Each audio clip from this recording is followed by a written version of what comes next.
হুজুর, আপনারা যে দাড়ি রাখেন এতে আপনাদের চুলকায় না? ভাই, আমরা যে দাড়ি রাখি আমাদের চুলকায় না, কিন্তু আমরা দাড়ি রাখাতে যারা দাড়ি না রাখে তাদের চুলকায়।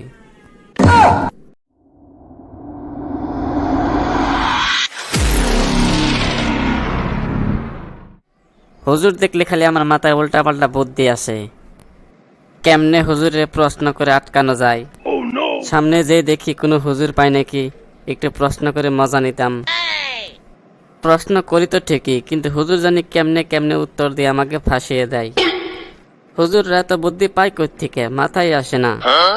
ওই যে একটা সামনে হুজুর দাঁড়িয়ে আছে, যাই দেখি ওই হুজুরের কাছে আগে যাই। হুজুর দাঁড়ান, আমি আইতেছি। আসসালামু আলাইকুম হুজুর, ভালো আছেন? ওয়ালাইকুম আসসালাম, আলহামদুলিল্লাহ ভালো আছি। আপনি কেমন আছেন? জি ভালো আছি। হুজুর, আপনাকে একটি প্রশ্ন করতে চাই। ও আচ্ছা, করেন তাহলে, কোনো সমস্যা নাই। হুজুর, আপনারা যে দাড়ি রাখেন এতে আপনাদের চুলকায় না? ভাই, আমরা যে দাড়ি রাখি আমাদের চুলকায় না, কিন্তু আমরা দাড়ি রাখাতে যারা দাড়ি না রাখে তাদের চুলকায়। এখন বুঝতে পারছেন তো ভাই?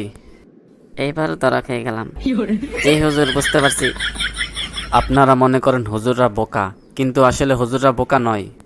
তাই আপনাকে বলতেছি, হুজুর দেখলে এরকম উল্টাপাল্টা কথা না বলে হুজুরদেরকে সম্মান করতে শিখুন।